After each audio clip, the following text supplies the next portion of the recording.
Baik teman-teman, sebelum saya menjelaskan tentang prinsip-prinsip hukum diplomatik, saya akan menjelaskan tentang apa itu hukum diplomatik. Hukum diplomatik adalah cabang dari hukum internasional yang mengatur hubungan resmi antara negara-negara melalui perwakilan diplomatik, seperti duta besar dan kedutaan. Hukum ini menetapkan hak, kewajiban, serta kekebalan dan keistimewaan yang dimiliki oleh para diplomat dalam menjalankan tugasnya di negara penerima. Tujuan utama dari diplomatik adalah untuk memastikan bahwa hubungan internasional dapat berjalan dengan lancar, aman, dan saling menghormati kedaulatan masing-masing negara. Salah satu dasar utama hukum diplomatik adalah Konvensi Wina tentang Hubungan Diplomatik tahun 1961, yang secara internasional mengkodifikasikan norma-norma mengenai penempatan, fungsi, dan perlindungan terhadap para diplomat.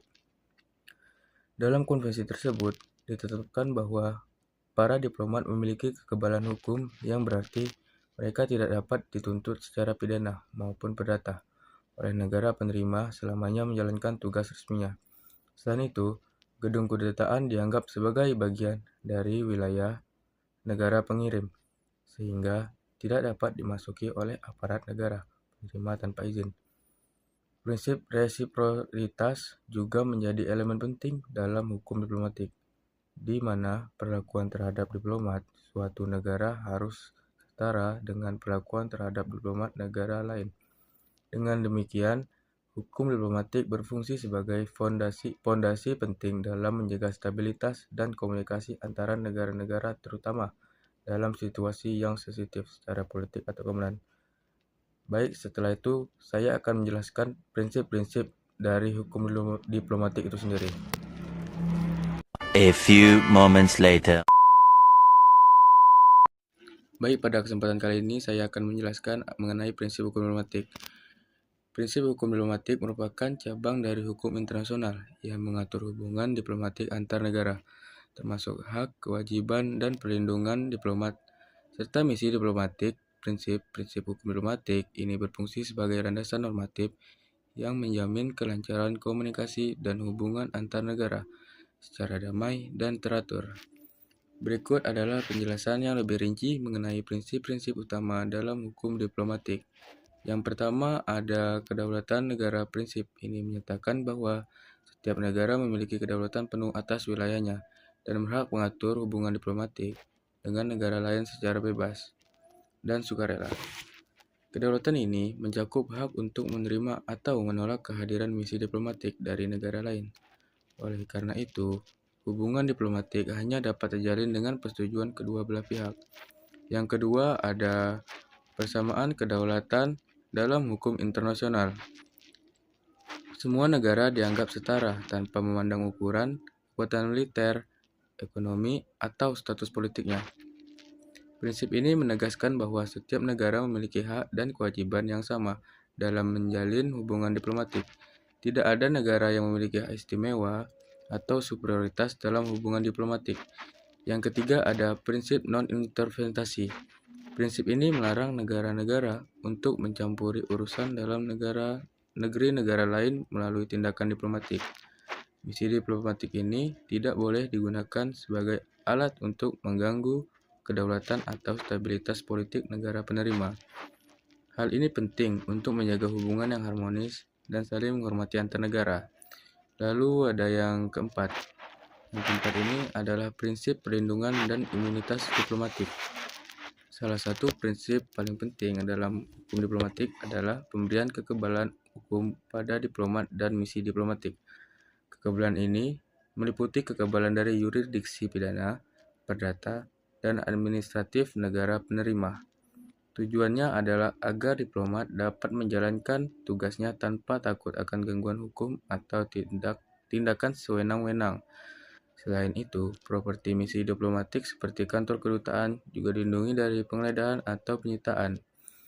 Lalu ada yang kelima. Yang kelima ini ada prinsip kebebasan komunikasi diplomatik. Diplomat memiliki hak untuk berkomunikasi secara bebas dan aman dengan pemerintah negara asalnya. Ini termasuk penggunaan kurir diplomatik dan surat menyurat yang tidak boleh disita atau dibuka oleh negara penerima. Kebebasan komunikasi ini penting agar informasi dan instruksi dapat disampaikan secara efektif tanpa hambatan. Lalu ada yang keenam. Yang keenam ini adalah prinsip penghormatan terhadap hukum negara penerima.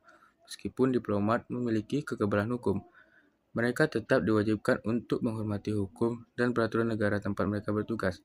Pelanggaran ini serius oleh diplomat dapat menyebabkan negara penerima pencabutan status diplomatik atau bahkan pengusiran diplomat tersebut (persona non grata). Lalu ada yang ketujuh, timbal balik, reciprocity. Prinsip ini menyatakan bahwa hak dan perlakuan yang diberikan kepada diplomat suatu negara biasanya diberikan secara timbal balik oleh negara lain. Misalnya, jika suatu negara memberikan kekebalan diplomatik kepada diplomat asing, maka negara tersebut juga mengharapkan perlakuan serupa bagi diplomatnya di negara lain. Nah, itu adalah prinsip dari diplomatik. Lalu ada landasan hukum internasional. Prinsip-prinsip hukum diplomatik ini secara formal diatur dalam Konvensi Wina tentang Hubungan Diplomatik 1961, (Vienna Convention on Diplomatic Relations 1961). Konvensi ini merupakan instrumen hukum internasional yang mengikat hampir seluruh negara di dunia dan menjadi pedoman utama dalam praktik diplomasi modern. Konvensi ini mengatur secara rinci hak, kewajiban, dan perlindungan diplomat serta misi diplomatik, termasuk ketentuan mengenai kekebalan diplomatik, fungsi misi, dan penyelesaian sengketa. Nah, lalu ada kesimpulannya. Prinsip hukum diplomatik berperan penting menjaga hubungan antar negara agar berjalan dengan tertib. Dengan adanya prinsip-prinsip tersebut, diplomat dapat menjalankan tugasnya secara efektif tanpa gangguan, dan negara-negara dapat berkomunikasi serta bekerja sama dalam berbagai bidang dengan dasar saling menghormati kedaulatan dan hukum internasional. A few moments later. Baik teman-teman, sekian penjelasan dari saya. Bila ada kata atau omongan yang salah, saya mohon maaf. Terima kasih sudah menyaksikan video penjelasan mengenai hukum diplomatik dari saya. Saya akhiri. Wassalamualaikum warahmatullahi wabarakatuh.